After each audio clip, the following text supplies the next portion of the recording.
Bang Karni ini. Culik Sudah malam ini. terkonfirmasi. Ya, hak angket ini kan sebetulnya salah satu saja dari hak yang dimiliki DPR, yang aturannya sudah sangat jelas, yang nanti di sini ada pakar-pakar hukum yang mungkin lebih bisa menjelaskan lebih detail. Saya ingin masuk ke substansinya saja, Bang Karni, bahwa berbeda dengan pemilu-pemilu sebelumnya, menurut hemat saya dalam pemilu 2024 ini, isu pelanggaran-pelanggaran atau potensi atau dugaan pelanggaran yang dilakukan oleh penyelenggara negara itu amat sangat besar. Dan itu menjadi diskusi publik berbulan-bulan. Menjadi perbincangan yang bahkan bukan hanya perbincangan intelektual. Di ruang-ruang diskusi ketika sejumlah ahli bertemu misalnya, tetapi jadi pembicaraan orang ramai. Menurut hemat saya, dalam konteks itulah kemudian pemilu 2024 ini sangat berbeda. Yang perlu dipersoalkan kemudian bukan saja soal siapa yang menang dan siapa yang kalah dengan hitungannya, dengan pembuktiannya lewat C1 hasil, dengan proses yang dipimpin jalannya oleh Komisi Pemilihan Umum, yang ketika nanti akan ada masalah ujungnya di Mahkamah Konstitusi. Bukan hanya itu saja begitu, bukan soal siapa yang kalah dan siapa yang menang saja, tetapi menurut hemat saya, pemilu 2024 harus kita angkat ke atas meja, kita bedah, kita telaah, dan kita dudukkan dalam sejarah secara terang benderang dan adil. Dalam konteks itulah sebagai warga negara, saya sangat mendukung rencana atau gagasan untuk menggunakan hak angket.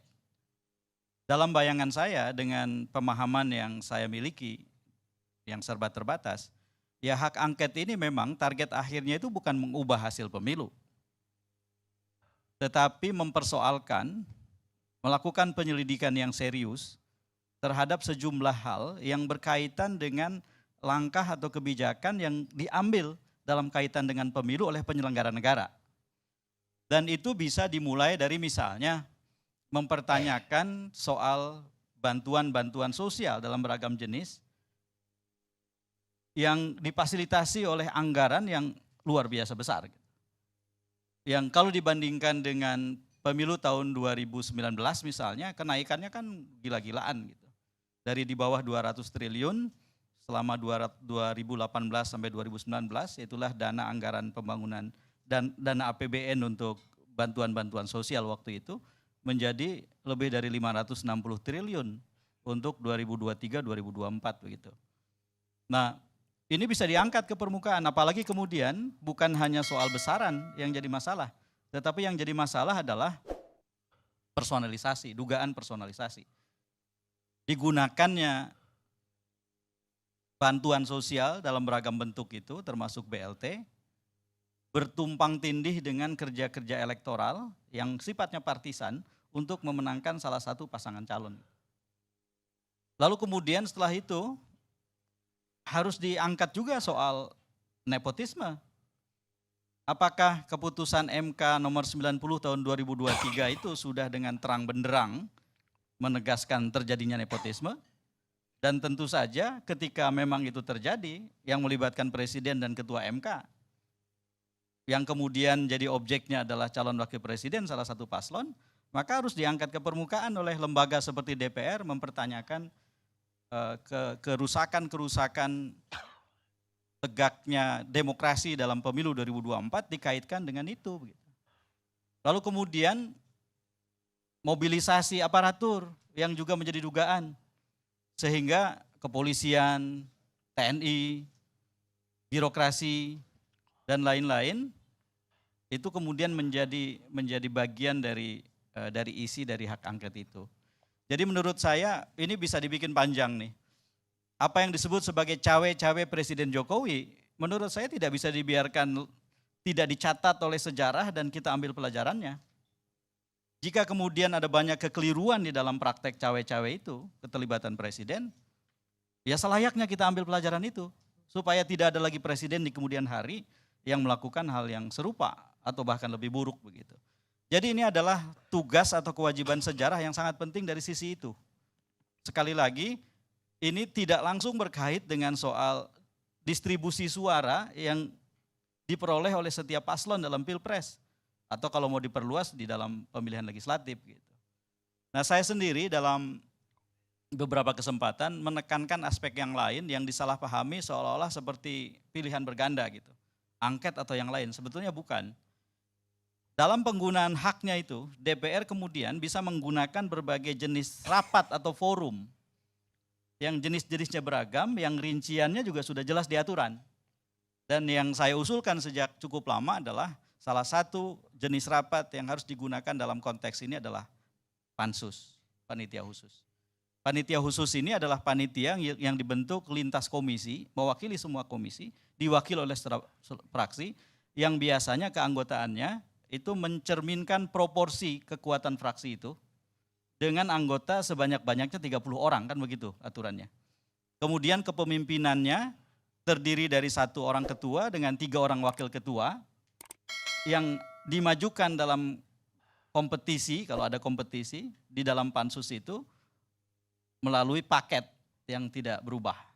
Artinya 5 partai pengusung 01 dan 03 bisa mengajukan 1 paket kepemimpinan pansus, lalu kemudian setiap fraksi secara proporsional mewakilkan anggotanya menjadi bagian dari pansus. Kenapa saya mengajukan ini? Karena urusan ini tumpang tindih dengan penyelesaian pemilu legislatif selain pemilu presiden yang lebih berlarut-larut dari yang saya bayangkan. Kekisruhan yang terjadi di Sirekap, kemudian dugaan-dugaan orang tentang ketidaksinkronan antara C1 hasil dengan data numerik yang ditampilkan di KPU lewat Sirekap dan lain-lain, itu sekarang ini kan jadi persoalan yang sangat serius yang membuat akhirnya kita tahu dan sudah dikonfirmasi oleh KPU bahwa ini akan lebih lambat dari yang semestinya, dari yang dirancang. Nah ini membuat sejumlah anggota DPR yang incumbent, yang kemarin bertarung dalam pileg, sebetulnya terbagi fokusnya. Karena mereka masih berjuang untuk membuat kursinya tidak hilang dari tangan mereka. Bayangkan kalau kemudian tidak diperkecil dalam bentuk panitia khusus, kita membebani banyak sekali orang yang pikirannya tidak fokus pada persidangan-persidangan DPR begitu. Jadi 30 orang ini adalah orang yang terpilih, yang kurasinya, filternya bisa dilakukan oleh fraksi, sehingga setiap fraksi bisa mendatangkan orang-orang yang memang siap sepenuhnya mengemban tugas. Lalu pimpinan pansus bisa menetapkan, bisa memutuskan bahwa kegiatan pansus itu bersifat terbuka. Maka kemudian terbayanglah dalam kerangka waktu tertentu yang ditetapkan dalam sidang paripurna DPR, yang diberikan kepada pansus, maka kemudian sepanjang waktu yang ditentukan itu, maka publik secara luas terlibat. Jadi di sini kemudian ada persoalan yang sangat serius yang kita jawab. Ada tantangan yang kita jawab, yaitu nomor 1 adalah mempercepat kepastian. Karena bagian penting dari pemilu itu adalah hasilnya.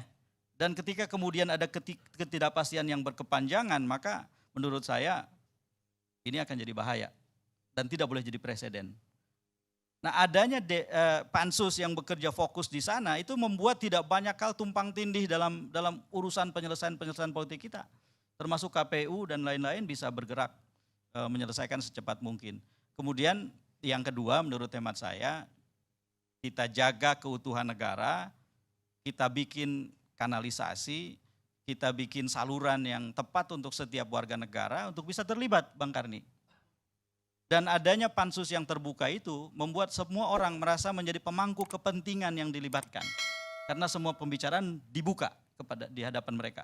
Dan mereka bisa terlibat. Karena setiap orang sekarang bisa jadi jurnalis, setiap orang bisa menjadi penulis opini, setiap orang bahkan bisa bersair setiap saat karena ada media sosial.